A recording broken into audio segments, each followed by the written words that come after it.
नमस्कार, मैं मोनू हेंशो और आप देख रहे हैं एसबीडी न्यूज कानपुर नगर से।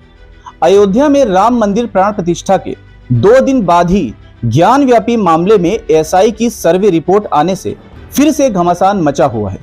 ज्ञानव्यापी मस्जिद में 3 महीने तक एएसआई ने सर्वे किया था। इसकी रिपोर्ट दोनों पक्षों को सौंप दी गई है। मुस्लिम पक्ष फिर से हिंदू पक्ष के दावों को खारिज कर रहा है। एएसआई ने सर्वे के दौरान मस्जिद के तहखाने से देवी देवताओं की मूर्तियों के प्रमाण मिले हैं, जिनके मध्यकालीन होने का दावा किया जा रहा है। रिपोर्ट लगभग 839 पन्नों की है, जिसमें कई बार हिंदू मंदिर होने का जिक्र किया गया है। सर्वे रिपोर्ट पर श्री राम जन्मभूमि मंदिर के पुजारी आचार्य सत्येंद्र दास ने हिंदुओं को पूजा करने की इजाजत मिलने की आशा जताई है। न्यायालय में मुस्लिम पक्ष के पैरोकार मोहम्मद सैयद यासीन ने कहा है कि क्या यह एएसआई रिपोर्ट अल्लाह को भेजी जाएगी। हिंदू पक्ष के वकील विष्णु शंकर जैन ने एएसआई सर्वे की रिपोर्ट पर अपनी प्रतिक्रिया दी है। आइए देखते हैं कि आखिर उन्होंने क्या प्रतिक्रिया दी है। is observed in the north corridor, north of the north hall and west of the cellar. Rows of 3 to -4 m wide cellars are observed adjacent to the corridor area and 2 m wide well is concealed in cellar S1.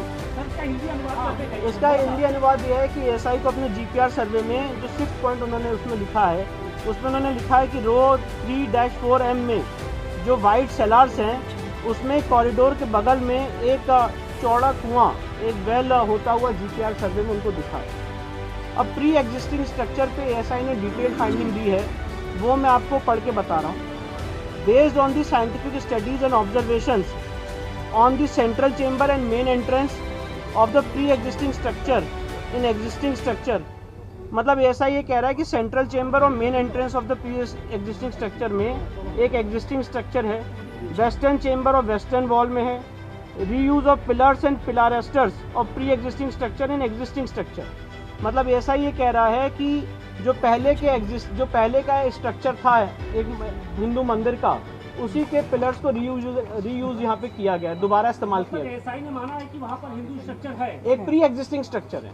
ASI ने जो शब्द use किया है वो कहा है pre existing structure है, उसके ऊपर ही उसी के खंभों को यहाँ पे इस्तेमाल किया गया है, उसी के ऊपर वो सारी चीजें बनाई गई हैं। अब आइए जानते हैं ज्ञानव्यापी के इतिहास को।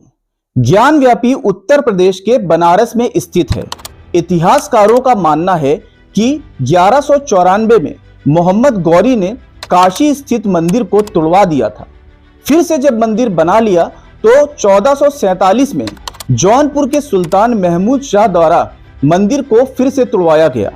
हालांकि इसमें मतभेद है कि तब मस्जिद बनी थी या नहीं। फिर बात है 1669 की, जब औरंगजेब के आदेश से मंदिर के आधे हिस्से को तोड़कर उसमें मस्जिद बनाई गई। उसके बाद 1735 में इंदौर की महारानी देवी अहिल्याबाई ने ज्ञानव्यापी परिसर के पास काशी विश्वनाथ मंदिर बनवाया।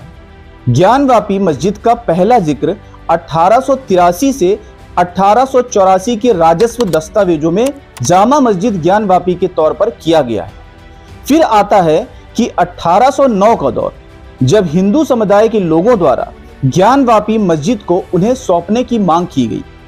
30 सितंबर 1810 को बनारस के तत्कालीन जिला दंडाधिकारी मिस्टर वॉटसन ने वाइस प्रेसिडेंट इन काउंसिल को एक पत्र लिखकर ज्ञानव्यापी परिसर को हिंदुओं को सौंपने को कहा, पर यह कभी संभव नहीं हो पाया।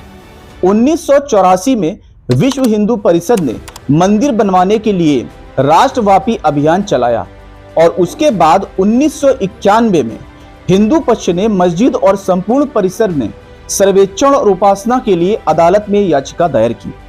इसके बाद संसद ने उपासना स्थल कानून बनाया, जो कि तत्कालीन नरसिम्हा राव की सरकार द्वारा 1991 में लाया गया, जिसमें कहा गया कि 15 अगस्त 1947 से पहले अस्तित्व में आए किसी भी धर्म के पूजा स्थल को किसी दूसरे पूजा स्थल में नहीं बदला जा सकता है। 1993 में इलाहाबाद कोर्ट ने यथास्थिति बनाए रखने के लिए स्टे लगा दिया। 2021 में फास्ट ट्रैक कोर्ट ने ज्ञानव्यापी मस्जिद के पुरातात्विक सर्वेक्षण की मंजूरी दे दी।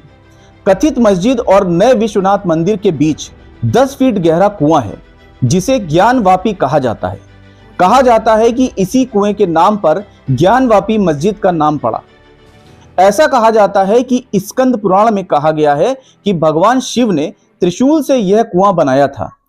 कहा जाता है कि कुएं का पानी पीने से ज्ञान की प्राप्ति होती है, इसलिए इसे ज्ञानवापी कहा जाता है। काशी विश्वनाथ मंदिर के तोड़े गए हिस्से में मंदिर के चिन्ह व गर्भगृह में शिवलिंग के होने की बात उठती रही है, पर हम यह मानते हैं कि यह शोध का विषय है। ज्ञानवापी की रिपोर्ट 839 पेज की है, जो कि दोनों पक्षों को मिल चुकी है। एएसआई कह रहा है कि यहाँ मस्जिद से पहले हिंदू मंदिर का स्ट्रक्चर था।